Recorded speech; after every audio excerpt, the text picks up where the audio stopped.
Putin Bad News. The Kinzhal missile, made in Russia, is not hypersonic.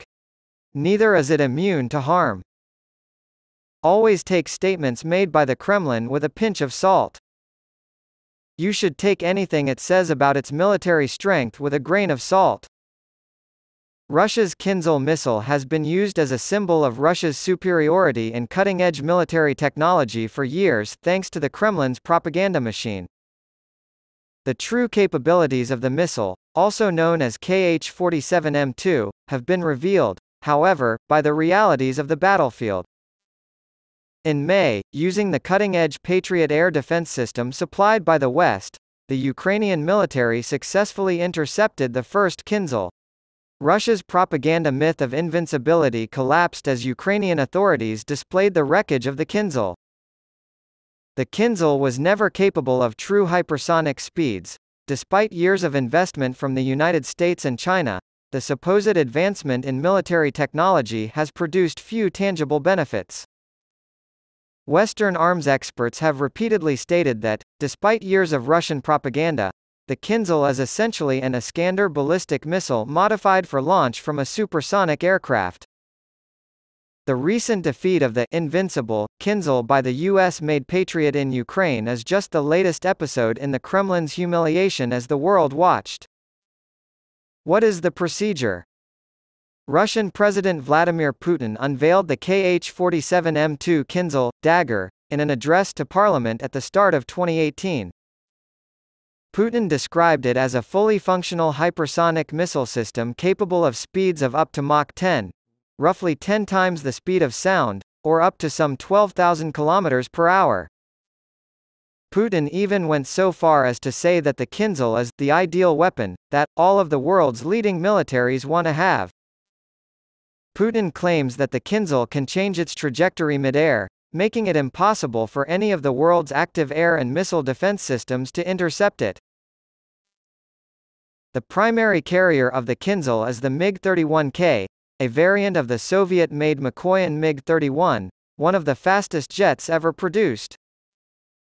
Russia claims that its Tu-22M3M and Tu-160 strategic bombers, in addition to the Sukhoi Su-57 that it operates in small numbers, are capable of carrying Kinzhals. There is only room for one Kinzhal missile in a MiG-31K's hold.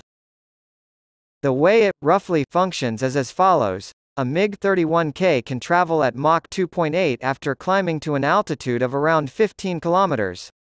The aircraft then fires the missile into the stratosphere, where the air resistance is minimal and the weapon receives a significant boost. The Russians claim that the missile is impossible to detect or predict its path or intercept because it accelerates to Mach 10 and climbs to an altitude of 20 kilometers while flying in a quasi-ballistic trajectory. The Russians claim that the MiG-31K-powered, hypersonic Kinzhal is invincible, because it has a range of about 2,000 kilometers and can transport a nuclear warhead. Russia was promoted by the Kremlin as the world's foremost expert on hypersonics and the first military power to employ hypersonic weapons in combat. The Kinzhal was a modified version of the Iskander missile, a fact that Kremlin propagandists were reluctant to admit. The Iskander is a surface-to-surface short-range tactical ballistic missile system that has been used extensively against Ukraine since its creation in the 1980s. Russia modified its Iskander missile to be air-launched as part of the 2010s hypersonic arms race, dubbing the resulting Kh-47M2 Kinzhal hypersonic missile system. However, going faster than Mach 5 isn't enough to be classified as a hypersonic missile arsenal. Hypersonic velocity can be attained by nearly any ballistic missile. This includes the Iskander, all ICBMs, and even the V-2s used by Nazi Germany in 1944 and 1945. For a missile to be considered hypersonic, it must be able to perform complex maneuvers at supersonic speeds. Putin may claim otherwise, but the Kinzhal has only ever shown the ability to make minor adjustments to a flight's course, as is typical of many conventional ballistic systems. According to a NATO report from 2020, the Kinzhal is a air-launched ballistic missile that is not generally characterized as a hypersonic weapon. NATO, however, pointed out that it is frequently discussed alongside hypersonic weapons, due to its similarities which feature a maneuverable re-entry vehicle. According to the missile threat database maintained by the Center for Strategic and International Studies, a think tank based in the United States, Russia's designation of the Kinzhal as a hypersonic missile is somewhat misleading. At some point in their flight, almost all ballistic missiles achieve hypersonic speeds, i.e., greater than Mach 5. Before Ukraine's Patriots were deployed, the Kinzhal was an unassailable target for the country's air defenses in the same way that any other aeroballistic missile was. The Russian Ministry of Defense claims the Kinzhal missile can only hit targets within a 1-meter radius. Putin's claim that he can travel at Mach 10 may not be true, according to Popular Mechanics, a magazine published in the United States. It is estimated that the original Iskander had a top speed of Mach 6. As a result, Popular Mechanics concludes that the Kinzhal is capable of developing roughly the same speed thanks to its essentially identical engine, though its supersonic jet and high altitude can add, a little, to the missile's speed.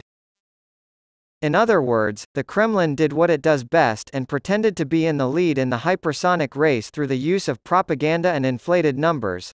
On March 18, 2022, a missile called Kinzhal was used for the first time in combat, striking a munitions depot in Ivano-Frankivsk Oblast in western Ukraine.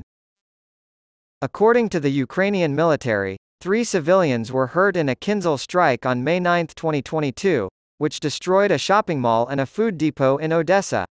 Russia reportedly used 6 Kinzhal missiles in a massive strike on March 9, 2023, aimed at the Ukrainian energy infrastructure. Ukraine's Air Force has denied numerous times that it can stop Kinzhals.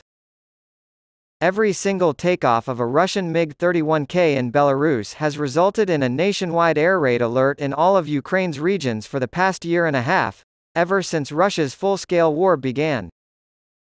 When Ukraine received 2 MIM-104 Patriot batteries from the United States and Germany at the end of April, the situation shifted. The Ukrainian armed forces requested the Patriots in an effort to shore up the country's dwindling defenses against Russia's ballistic missiles. Ukraine's ballistic target specialized MIM-104 Patriot PAC-3 CRE successfully intercepted a Russian, unstoppable, weapon on May 4. The Ukrainian Air Force claims that on May 16, during the air battle over Kyiv, they successfully intercepted as many as 6 Kinzhal missiles. After 2 encounters with the Patriot systems, Russia may still have around 73 Kinzhal missiles in stock, according to Alexei Reznikov, Ukraine's Minister of Defense. There is still an international competition to develop the first fully functional hypersonic weapon. Russia asserts that it has 6 Mach 28 capable Avangard hypersonic glide vehicles, which are essentially warheads mounted on nuclear-carrying ICBMs UR-100 TTH. In March, the United States Navy requested roughly $900 million for a conventional prompt strike hypersonic program, while the Chinese have their experimental Wu-14 ZFDF glide vehicle.